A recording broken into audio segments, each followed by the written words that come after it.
Today's topic, what we're going to be talking about, someone reached out on Facebook and they did this in our growth and marketing group. So if you're not in there, make sure that you go and check that group out. It's filled with some of the best marketers and dentists, in my opinion, and they're very, very active. A lot of active people in there answering questions, and there's no selling. So you can ask a question and not be sold.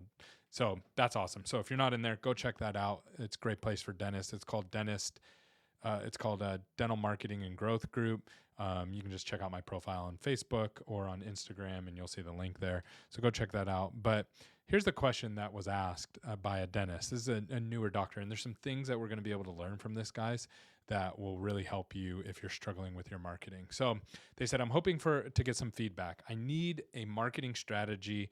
I'm in a low visibility medical building, and there's about 10 other practices in a 2-mile radius, 3 of which are big DSOs. I've been utilizing a marketing company for SEO for 6 months, which I don't see any change there. I have incentivized for Google reviews.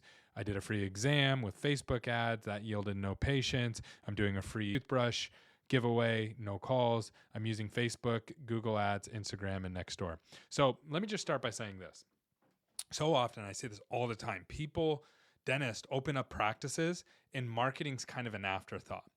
I just had somebody reach out on Facebook in a big group, has over 60,000 members, and they said, I just opened up a practice, any cheap marketing options? And it's just like, man, that's so scary, because when you buy a practice, when you're first getting started, marketing should be one of the first things that you're thinking about, because you're going to need patience. And if you don't have patience, you're going to be in big trouble. And even if you're buying an existing practice, you need to understand how to drive new patients. So that's number one. Number two, if you're going to buy a building or a location that's hidden, you're going to pay more for marketing. So when you buy a location that has a lot of visibility, that is actually marketing, right? So you're going to pay more for that visibility, but you're going to get more new patients coming in through the door because they see you. They're walking by your office, or they're driving by your office. So that is crucial to understand before you get into it. Second, strategies like SEO and free electric toothbrushes and things like that, while those might be great, that is not something you want to bank on for a successful future. What do I mean by that? I would not open up a practice and that's going to be my main strategy. My main strategy is going to be heavy Google ads. And to give you an idea, Heartland is going to spend $20,000 to $25,000 when they open up a de novo in digital marketing every single month for a lot of their practices. So are you willing to spend that kind of money? No, probably not. And so, but you're going to need to, that's who you're competing against. Do you have to spend $20,000 to be successful? No, I'm not saying that. What I am saying is you're competing against people spending that kind of money. And what you really need to do is you really need to get to the place where you can actually figure out in your market strategically where you're going to be targeting and where your opportunities are coming from.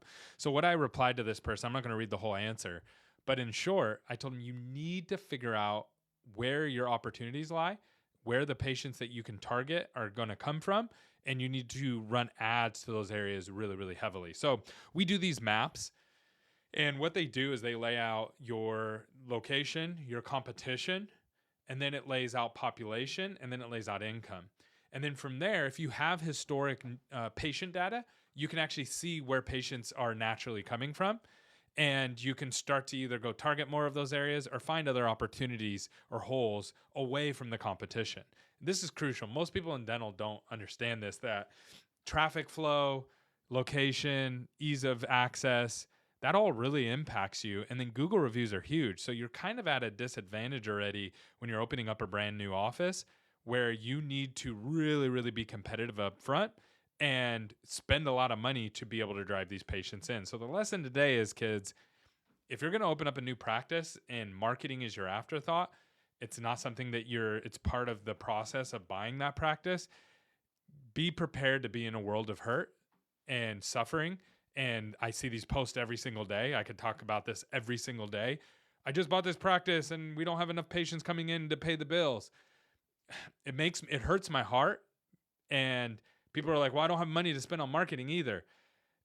It doesn't. You're just putting yourself in a really bad position. So if you're thinking about buying a practice, really think through that. And if you already own a practice and you're in that position, you need to figure out how can you get $5,000 to $10,000 every single month to really ramp up results. And then you need to do a marketing analysis, which we do for free, no strings attached. Even if you don't have the money to work with us, we'll do it for you. And we'll work up those maps for you.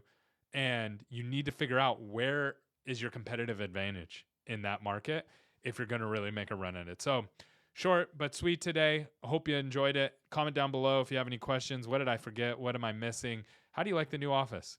I would love to hear from you. Have a good one.